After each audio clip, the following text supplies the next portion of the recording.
I'm back after a month or so long lull in content production, and I apologize for that. My life has been super busy, and I made this channel as a project to fill my free time, and I haven't had any free time.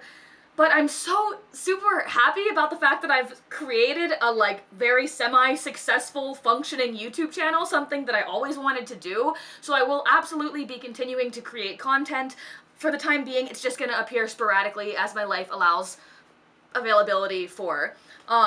I'm so excited to have reached over 100 subscribers. Thank you so much. If this is your first time here, please click the little subscribe button so you can join this ever-growing family that's blossoming into something beautiful, and you can be a part of my rise to fame and success. I'm kidding. But yeah, so we're back today, finally, with another lesbian mini-history series. Today we're talking about a group of women who formed a club of sorts in ancient China. So, yeah!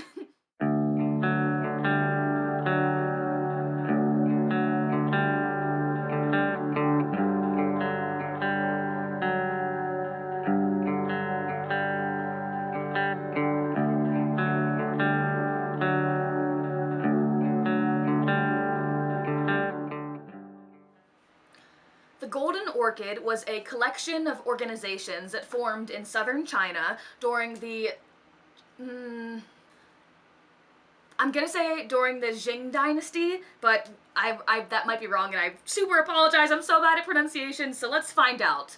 Qing Dynasty. Qing. There we go.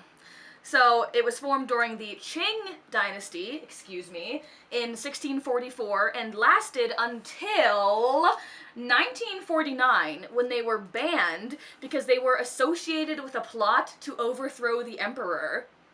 Over the course of their 300 years, the Golden Orchid formed a group of women who stood in solidarity with other women against heterosexual marriages that were oppressive and often abusive. So while some of the women in this organization were absolutely straight women who were just against heterosexual marriages because they wanted independence, they didn't want to live their lives in an arranged marriage where their only purpose was to have a son and be submissive, you know, classic 1600s women's role in society type shit. So while some of the women in the Golden Orchid were absolutely straight women just avoiding those things, obviously it was also common for a majority of the members to be lesbians or bisexual, because the Golden Orchid wasn't just a group of women hanging out together living their lives, it was also a place where women married each other. So, if two women in the club liked each other, or if a woman liked another woman, she would give her candies and gifts to show her intent and her affection, and if the other one accepted these tokens of affection, then they would be bound to each other. And just a sidetrack for a hot sec, doesn't that remind you of what I talked about in my all women's colleges courting ceremonies episode? I think that's in the romantic friendships episode. I talked about women on the all-women college campuses, the first all-women college campuses, if they liked each other, one would give another things like candies and gifts, and that would be how their relationship started off. That was the courting ritual. So I just thought that was so interesting that those things totally mirror each other, and I'm sure the girls on those all-women's college campuses didn't know anything about this, so that's just cool. I don't know, history, things, but so yeah, it was just like that. One would give the other token of affection, and if she accepted it, then they would be bound to each other, and if she rejected it, it would be like the rejection of a proposal. So, assuming that all went well, and the other woman accepted the gifts, and they became bound to each other in that way, the next step would be a contract signing ceremony, and then they would have a celebration with friends and drinking, and then they were married. Obviously, society as a whole expected women to marry men, and when these types of unions happened with two women, it was seen as an act of rebellion. But if the woman was someone who had rejected proposals from men, or if the woman was a rejected wife, aka, you know, she goes through the arranged marriage and then on the wedding night she refuses to participate, she doesn't want to have sex, she's sent back to her family the next day, and she's called a rejected wife, and she's seen as unweddable. So, if a rejected wife gets proposed to by another woman, it's kind of seen as the next best option because it frees the family from the burden of having to financially support their unmarried daughter for the rest of their lives. And it frees them from the shame that comes with having an unmarried daughter or a rejected wife for a daughter.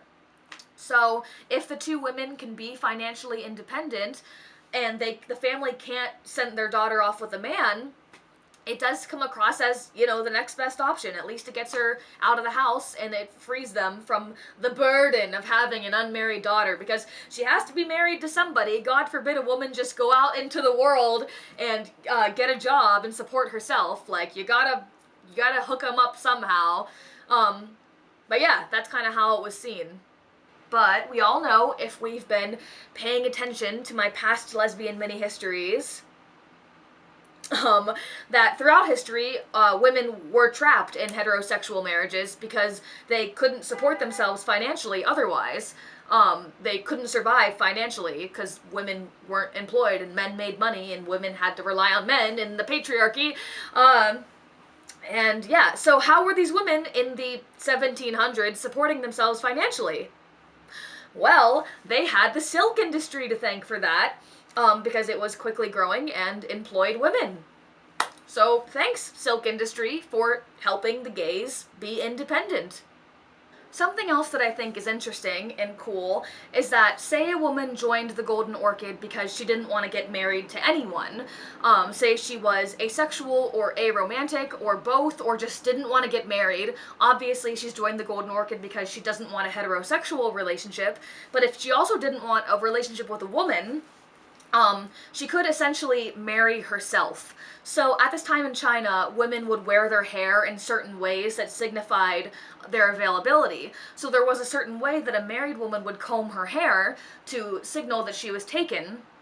So if you didn't want to get married to a man, and which is obviously why you joined the Golden Orchid, but you also didn't want to get married to a woman, you could have a wedding ceremony where you married yourself, and then you would style your hair in that way to signify that you were taken. So right, cool, right? Like, you can get out of marrying a man, you can marry a woman, you can marry yourself, all ways to escape the heterosexual arranged marriage type fate, while also complying to society's need for a woman to be wed. So, like, really cool, all, like, neat options, but the Golden Orchid was not without its flaws. So if you married another woman, or if you married yourself, if you broke that oath, if you had a sexual or romantic relationship with a man, you would be rejected from the group and publicly shamed and sometimes beaten. So you gotta follow the rules, and everything you do is for life. But despite that flaw, the mere existence of an organization like the Golden Orchid is so cool and progressive, and like just a really interesting snippet of history that I did not expect to find existing in ancient China. So just, yeah, really neat stuff. Check out the links below if this is a topic you're interested in learning more about, and I'll see you here next time on a very special episode where I talk about someone who just had a birthday. It's my cat, and she loves being on camera. Bye.